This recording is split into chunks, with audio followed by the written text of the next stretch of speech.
So thank you very much, Mr. Chairman. Thank you, Professor Yakulielo, for all your efforts to organize this event. And thank you, all of you, for being here instead of the beautiful city of Favignana. Unfortunately, I have to transfer to a different domain, far from metals, which are more friendly. My topic is related to the test earlier presented by Professor Maxils about the Brazilian disc test. The material we study with this test is usually geomaterials, very brittle materials like marble, rocks, concrete, and so on. The reason for introducing this material is that the tensile test with brittle materials, the classical tensile test, is very difficult. It's not friendly material. Many years ago, when I was very younger, my professor gave me a volume of marble, the marble used for the Parthenon temple, and asked me to determine the tensile strength. And he gave me a limit of 6 months. I was impressed because he usually had very narrow limits. And I thought that he was joking.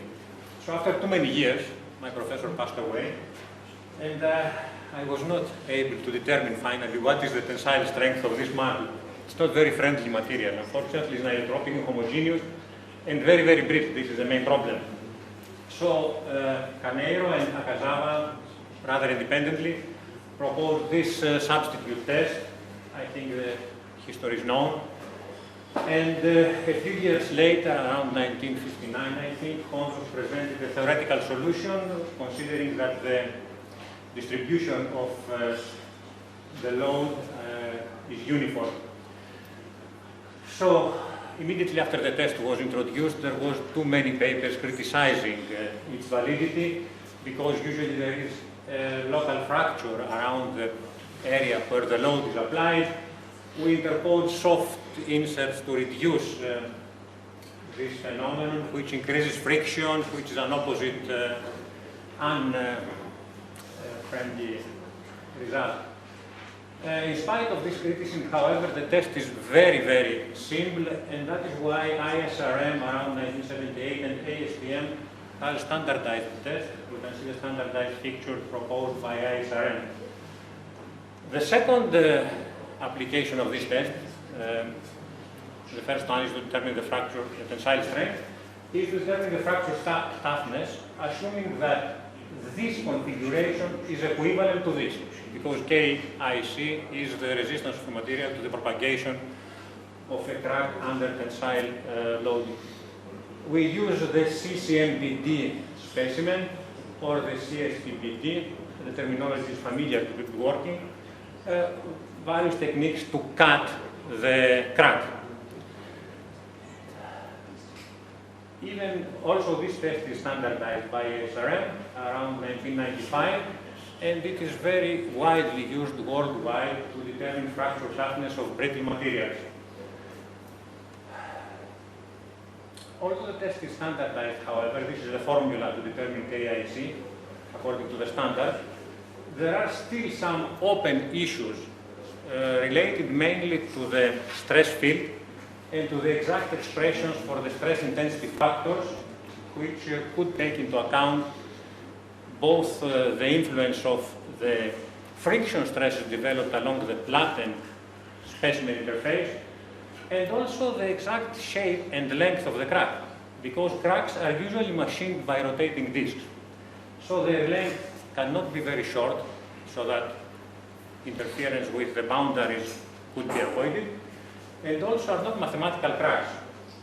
What I mean by the term mathematical cracks? In practice, instead of a crack, we have not fatigue pre-crack in these cases.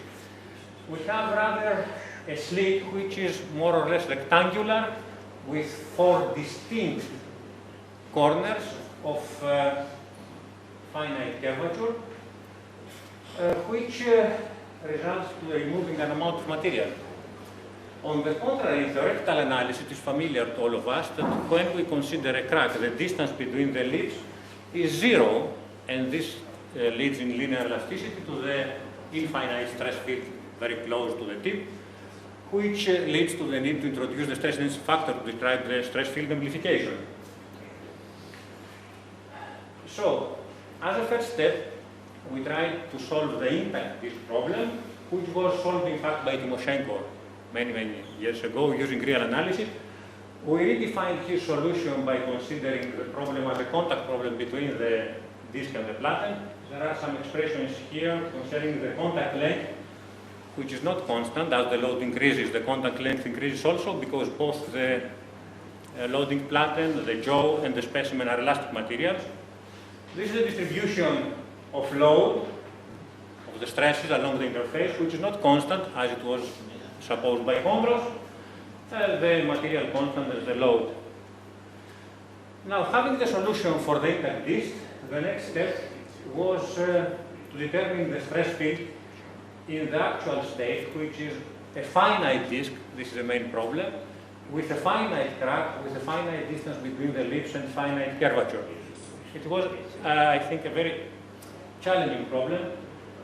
Many assumptions had to be done. This is the configuration when the test is implemented experimentally according to ISRM. And in order to solve theoretically the problem, we took advantage of the circular ring solution, which was recently obtained in closed form. We have a ring with a finite radius R and finite inner radius R. And we determined the complex potential describing this field. You can see these expressions for the Muskilis-Vilis complex potential, although not very simple, are rather friendly to handle them. So based on this solution, we added patches, removed patches, and then we arrived to the configuration of a rectangular slit. So we assumed that the complex potential describing this configuration are the ones describing the ring, plus two functions that should be determined that describe the disturbance of the field due to their transform from ring to a slit. We had to use, or we decided to use Muskilis-Vilis formalism, and what is most important was to find a convenient transformation function to transform the problem from the real plane to the imaginary unit disk. This is the transformation finally. It is not ours. It was used also by Savin many years ago. It is a more or less complicated transformation, but it works. You can see the constants used by Savin and by us.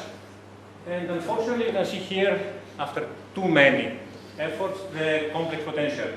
You can compare phi to z with the respective expression for the circular disk, and also psi to z, psi of zeta. It's not in a single slide, unfortunately. This is the continuation. You can compare this expression with the one for the circular ring. Of course, the inverse transformation is not easily managed, and the question is whether it is worth dealing with such expressions. Nowadays, we have finite element solutions on. Recently, I was asked by one of my reviewers in a paper to validate my solution with finite elements. I don't know whether it is correct, but I was asked to do it. I think the opposite is correct, validating finite elements with analytic ones, but okay. These are the expressions for GI. We don't need mathematical details. And since we have the complex potential, it is now easy, relatively easy, to determine closed form expression for the stresses and for the displacement, the inverse procedure. Now, some of the results, you can see the stress field along the axis of symmetry, in case the disk is loaded in compression, and in case the disk is loaded in tension. This is the theoretically the theoretical configuration provides Ki. This is the one unit. You can see that the two distributions are not exactly equal, which means that the two configurations are not exactly identical or equivalent. And you can see the role of the width of the slit, which increases tremendously as expected, the stress field. But in any case, the most important is that the stress field remains bounded. If we have a slit rather than a crack, the stress field remains a boundary. And this is the first conclusion, while the second one is that the two configurations are not exactly identical, which means that we should reconsider our approach to determine KIC using Brazilian test. Motivated by this observation, we studied the field along the boundary for some configurations. You can see that the point where maximum stress appears is not always the midpoint of the configuration. It could be also the corners of the slit, but this depends on the exact size of B, of the width of the slit. Sometimes the interaction of the two fields reduces the stress field at M, or sometimes it amplifies the stress field at M.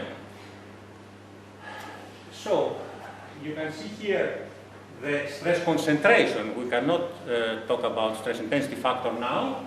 For the two configurations, the compression, Brazilian test, and the original one, let's say, you can see the stress concentration point A, which is the corner, black line, always higher than the concentration at M, as expected. But in case of direct tension, the concentration at midpoint, black line, is lower than the concentration at A, which explains why sometimes cracks do not start along the axis of symmetry, but from the corners of the slits, even if they are rounded. Unfortunately, in case the crack is inclined with respect to the load, things are much more difficult because the slit deforms in a strange manner. It doesn't become an ellipse as it is in the direct tension test. We found the displacement field, and based on this field, we could determine the stress components. Again, the stress components are different at the midpoint and at the corner. And what is also to be considered is that the stress field depends on the material. This is strange and could sound erroneous. The stress field does depend indirectly on the material because the material dictates the contact angle.